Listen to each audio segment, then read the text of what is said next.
Hi there, my name is 𝗕𝗏𝗴𝗏𝗲 and I am an instructor in the SymptoPro method. The SymptoPro method is a symptothermal method, and so its primary biomarkers tracked are cervical mucus and basal body temperature. Cervical mucus is tracked in two ways, via a tissue check, which is done every time that the woman goes to the restroom, and then also by sensation, which is a general overall feeling throughout the day. Basal body temperature is tracked once a day at the beginning of the day, at the same time after a full night's sleep. There is also an option of a wearable thermometer check with an instructor to see if that's going to be a good fit for you. The courses are laid out in a three-part series of 2-hour classes that are 2 to 3 weeks apart.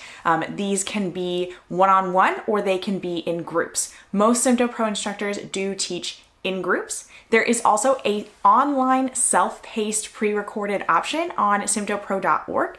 Individual instructors will not have their own self-paced options, but the overall organization has an online self-paced option. SymptoPro instructors set their own fees, so check with an instructor to see what their fees are, if they have scholarships, a sliding scale, or anything along those lines if you need it. The best way to find a SymptoPro instructor is to go to symptopro.org and just search in their instructor directory.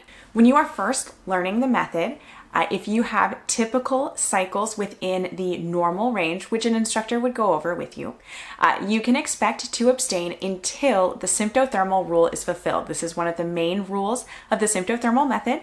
And this will be anywhere from 2 to 4 weeks of abstinence required at the beginning, just depending on where you are at in your cycle when you begin.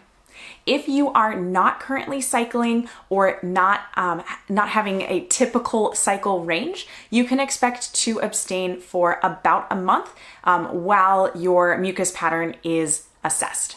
Additionally, when you first begin, you're going to be given a borderline rule for the beginning of your cycle, the early cycle infertility. And as you track your biomarkers more and as you gain more confidence in the method and continue to work with your instructor, that borderline rule can be moved and potentially give you a couple of additional days of early cycle infertility. When you're using the SymptoPro method, short-term and long-term, it's going to look very similar. However, there are additional rules of the symptothermal method that can be applied after you have 4 to 6 cycles, and then another rule that can be applied after you have at least 12 cycles. And these additional rules can potentially give you more available days.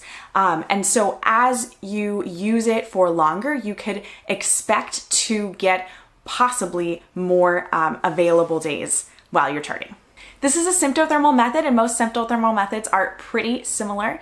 A couple of the main things that make SymptoPro different is SymptoPro has a wide range of alternate rules for avoiding pregnancy depending on whatever circumstance is going on. So there are rules if your thermometer breaks, there are rules if you are not able to assess your cervical mucus pattern, there are rules for almost any situation that might come up, which is really fantastic because things do come up.